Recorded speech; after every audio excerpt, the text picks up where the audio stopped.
अलजा अपने चैनल पर आपका हार्दिक स्वागत करती हूँ। आशा करती हूँ आप सब स्वस्थ एवं प्रसन्न होंगे।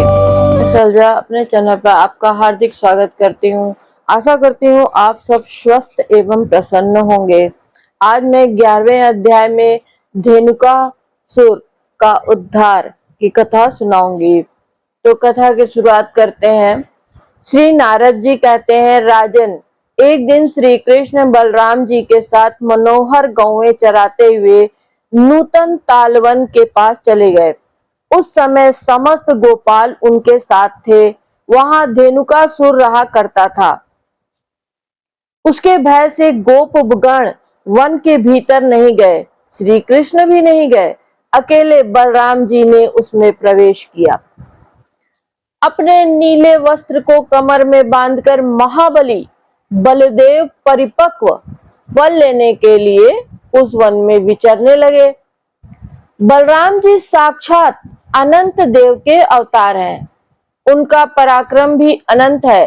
अतः दोनों हाथों से ताड़ के वृक्षों को हिलाते हुए और फल समूहों को गिराते हुए वहां निर्भय गर्जना करने लगे।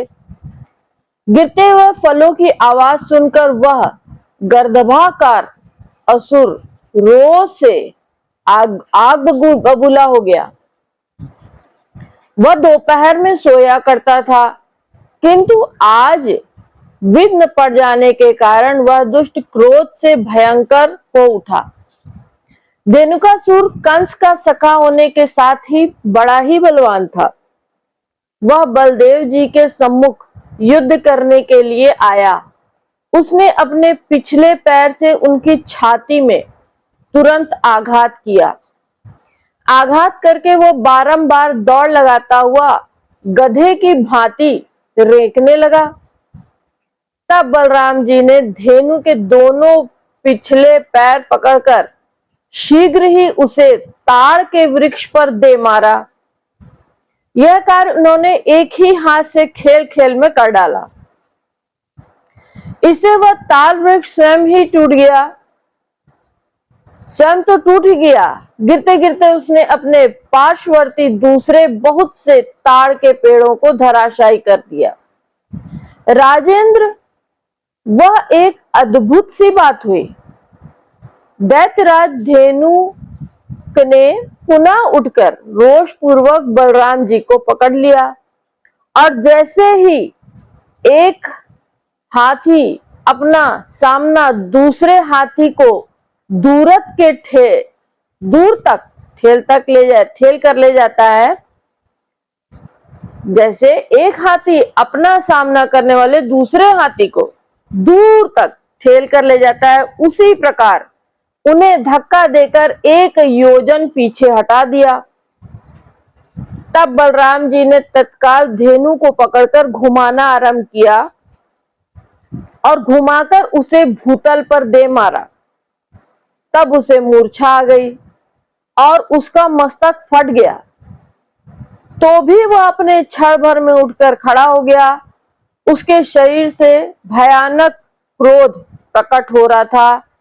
इसके बाद उस दैत्य ने अपने मस्तक में 4 सींग प्रकट करके भयानक रूप धारण कर उस तीखे और भयंकर सींगों से गोपों को खदेड़ना आरंभ कर दिया।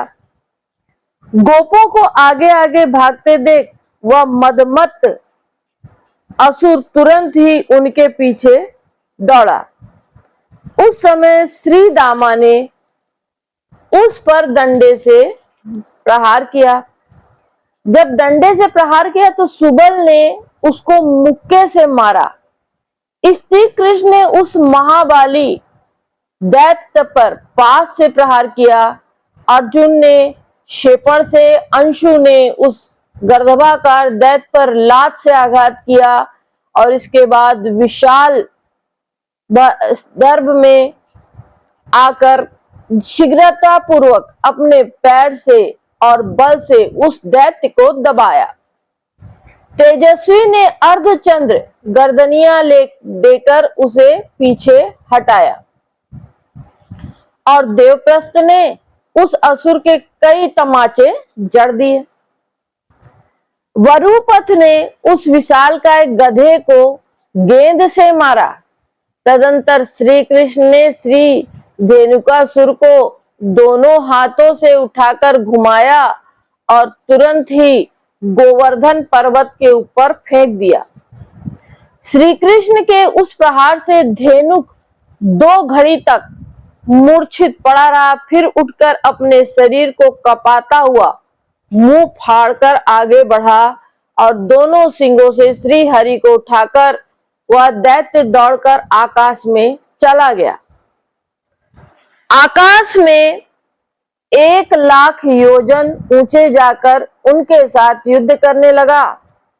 भगवान श्री कृष्ण ने धेनुकासुर को पकड़कर नीचे भूमि की ओर फेंका।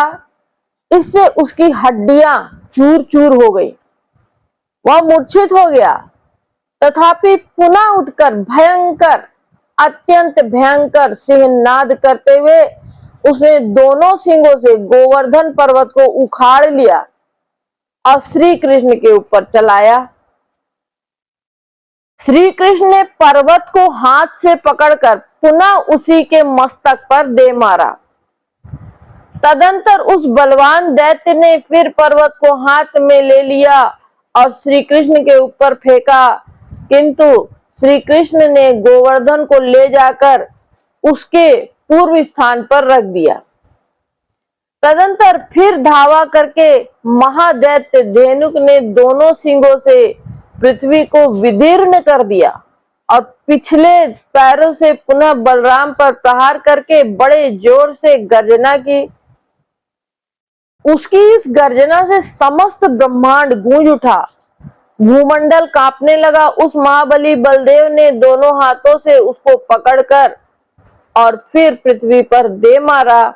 इससे उसका मस्तक फूट गया और उसका होश हवास जाता रहा। इसके बाद श्री कृष्ण ने के बड़े भाई ने पुनः उस दैत्य पर मुक्कों से प्रहार किया। उस मुष्टि प्रहार से धेनुकासुर की तत्काल मृत्यु हो गई। उसी समय देवताओं ने वहां नंदनवन के फूल बरसाए। देह से पृथक होकर धेनुक श्याम सुंदर विग्रह धारण कर पुष्पमाला, पीतांबर तथा वनमाला से समलंकृत देवता हो गया। लाख लाख पार्षद उसकी सेवा में जुट आए। सहस्त्रों ध्वज उसके रथ की शोभा बढ़ाने लगे। सहस्त्रों पहियों की घर घर ध्वनि से युक्त उस रथ में 10,000 घोड़े जुटे थे। लाखों चवरों की वहां शोभा हो रही थी। वह रथ अरुण वर्ण था और अत्यधिक रत्नों से जटित था।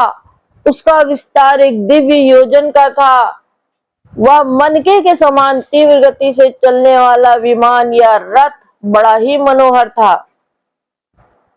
राजन अपने घुंघरुओं की जाली लगी थी, उसमें घंटे और मंजीर बजते थे। दिव्य रूपधारी दैत्य धेनुक बलराम सहित श्री कृष्ण की परिक्रमा करके उक्त दिव्य रथ पर आरूढ़ हो दिशा मंडल को दैदीप्यमान करता हुआ प्रकृति से परे विद्यमान गोलोक धाम में चला गया। इस प्रकार धेनुक का वध करके बलराम सहित श्री कृष्ण अपना यशोगान करते हुए ग्वाल बालों सहित ब्रज को लौटे।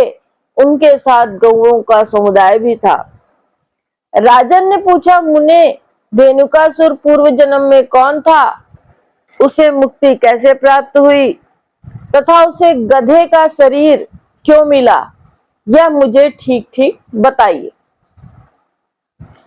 श्री नारद जी ने कहा, विरोचन कुमार बालिका एक बलवान पुत्र था जिसका नाम था साहसिक। वह 10,000 स्त्रियों के साथ गंधमादन पर्वत पर विहार कर रहा था। वहां वन में नाना प्रकार के वाद्यों तथा रमणियों के नुपुर का महान शब्द होने लगा, जिससे उस पर्वत की कंदरा में रहकर श्री कृष्ण का चिंतन करने वाले दुर्वासा मुनि का ध्यान भग्न हो गया।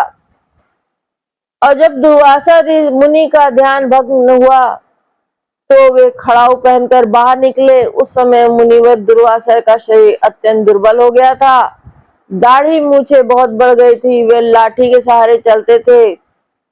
क्रोध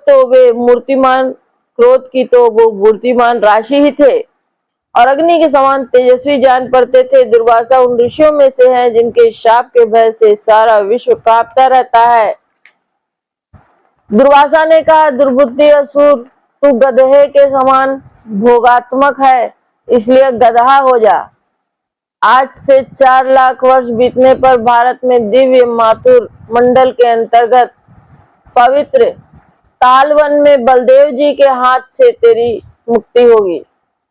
नारद जी कहते हैं, राजन, उस शाप के कारण ही भगवान श्री कृष्ण ने बलराम जी के हाथ से उसका वध करवाया, क्योंकि उन्होंने प्रहलाद को यह वर दे रखा है कि तुम्हारा वंश का कोई दैत्य मेरे हाथ से नहीं मारा जाएगा।